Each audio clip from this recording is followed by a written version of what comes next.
The first hydrangea I ever planted nearly broke my heart.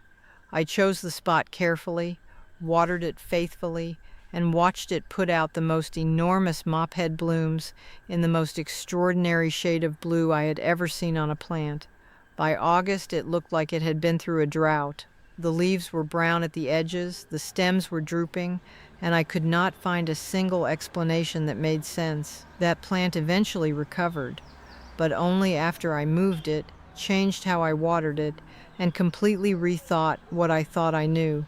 In those first 3 months, I had made every foundational mistake possible, and I have since met dozens of gardeners who made the same ones. Today, I want to talk about 5 specific mistakes that cost hydrangea growers their blooms every single season, and what to do instead. If you are new here, welcome to the Gardening Grandma. I have been gardening for over 40 years, and these videos are my way of sharing what took me decades to learn. Hit that subscribe button so you do not miss what comes next. Let us get into it. Mistake 1: wrong soil and wrong location. Hydrangeas want soil that holds moisture but does not stay waterlogged. That is a specific balance, and it is one that most garden soil misses in one direction or the other. Clay soil holds too much water and the roots suffocate. Sandy soil releases it too fast and the roots dry out between waterings. The fix is organic matter, specifically compost. Compost opens up clay soil so water can drain while still holding enough moisture to keep roots consistently fed. In sandy soil, it does the opposite, adding body and water retention. No other single amendment comes close to what it does for soil structure. Location matters just as much as soil. Hydrangeas need morning sun and afternoon shade. That combination keeps the plant energized through the cooler hours and protected during the heat of the day. That is the combination that produces everything you are hoping for. Put a hydrangea in full sun all day, and you will get scorched edges, wilting leaves, and a plant that looks exhausted by midsummer. Put it in full shade, and you will get lush green growth and almost no flowers. The plant produces leaves to gather whatever light it can find, and it has nothing left over for blooms. I spend time observing before I plant anything. I stand in that spot and watch the light across the day. Morning sun reaching the ground is the single most reliable signal that the location is right. One more thing on location: watch out for tree roots, especially large shallow-rooted trees like maples. Maples especially will compete with your hydrangea aggressively, pulling moisture and nutrients from the exact same root zone. I have seen beautiful hydrangeas planted near maples that simply never thrived, not because of anything wrong with the gardener's care, but because the tree was winning a competition the hydrangea could not see. Mistake 2: shallow, inconsistent watering. Hydrangeas are thirsty plants. That is well known. What is less understood is that the mistake is not watering too little. It is watering incorrectly. Most gardeners give their hydrangeas a quick spray across the soil surface, see the soil darken, and consider it done. That water evaporates within hours and never reaches the root zone at all. The roots themselves begin to grow shallower over time, following the moisture upward, which makes the plant more vulnerable to heat and drought, not more resilient to it. What hydrangeas need is deep, infrequent watering. Shallow watering trains a plant to be fragile. Deep watering trains it to be resilient. 2 to 3 times per week during hot summer weather, with enough water each time to penetrate 6 inches into the soil.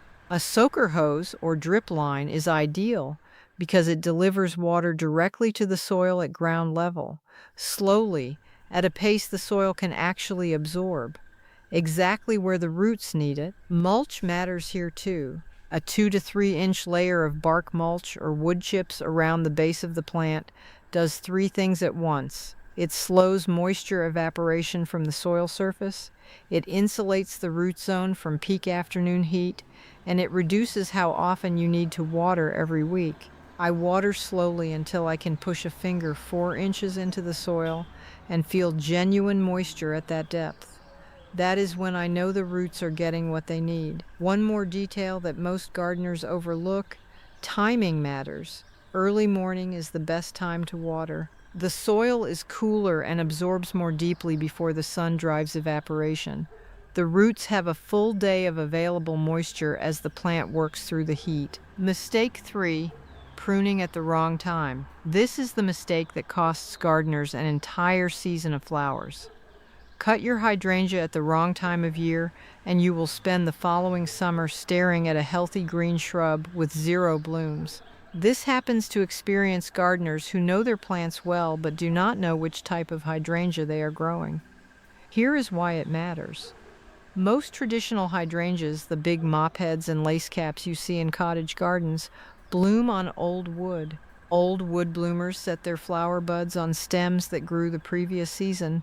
Those buds are sitting on the plant through autumn and winter, waiting for spring. If you cut the plant back in late winter or early spring because it looks ragged and overgrown, which is a perfectly reasonable instinct, those buds are gone. You will not get a single flower that year. The safest approach is to prune immediately after flowering. Wait until the blooms have finished, then cut back the stems that carried flowers while you can still see exactly which stems carried blooms. That leaves the new growth and the new buds that will carry next year's flowers completely untouched. There is one more thing that catches gardeners who do everything right: a late spring frost. Even if you prune at exactly the right time, a late frost can kill the buds that overwintered on the plant. The hydrangea itself survives perfectly, leaves out beautifully, and gives you nothing in the way of flowers all summer. There is no way to prevent a frost, but knowing it happened explains what you are seeing. If your garden is in a frost-prone area, look for reblooming varieties. These rebloomers set buds on both old and new wood, so even if a frost wipes out the old wood buds, the plant will set new buds on the fresh growth that follows. They cannot be wiped out by a single cold snap. My rule now is simple: I do not prune a hydrangea I cannot identify. I watch it bloom first. One season of observation protects years of flowers. We are halfway through the 5 mistakes. Before we continue, if any of this is landing for you, hit subscribe right now. I put out gardening advice every single week, and I do not want you to miss it. Drop a comment below and tell me which mistake you have been making. I read every single one. Mistake 4: wrong fertilizer and ignored soil pH. The most common fertilizer mistake with hydrangeas is giving them too much nitrogen. Nitrogen drives leaf and stem growth. Give a hydrangea too much of it, and the plant puts its energy into growing rather than blooming. You end up with lush dark green growth, vigorous and full, and almost no flowers. It looks like a thriving plant. It is not producing what you planted it for. Hydrangeas need a balanced fertilizer, equal parts nitrogen, phosphorus, and potassium, applied once in early spring as new growth begins, and possibly once more in early summer if the plant is in a very active growing phase. That is it. More is not better. Now here is where it gets genuinely interesting. Soil pH controls the color of mophead and lacecap hydrangea blooms. In acidic soil below a pH of 6, aluminum becomes available to the plant. The roots absorb it and carry it to the flowers, and the flowers turn blue. In alkaline soil above a pH of 7, aluminum stays locked out of the plant and the flowers turn pink. White varieties stay white regardless of soil pH, but the blue to pink spectrum is entirely soil dependent, which means you can choose your bloom color deliberately by adjusting the pH of your soil. Add sulfur or aluminum sulfate to acidify and push toward blue. Add lime to raise pH and push toward pink. It is entirely predictable once you understand the mechanism. A basic soil test kit from the garden center costs almost nothing and tells you exactly where your soil sits. You do not need to understand the chemistry, you just need the number. Below 6 and your blue-toned varieties will be blue. Between 6 and 7 and you will get those in-between lavender shades that are honestly some of the most beautiful the plant produces. Mistake 5: Planting too deep or too close together. These are two separate mistakes that often happen at the same moment, when the plant first goes into the ground. Planting depth is the one that surprises people. Hydrangeas are sensitive to crown depth in a way that many other shrubs simply are not. The crown of the plant, where the stems meet the roots, must sit right at soil level, not an inch below it, not an inch above it, at the surface. Plant it too deep and the crown sits in consistently damp soil. Over time, the tissue begins to break down.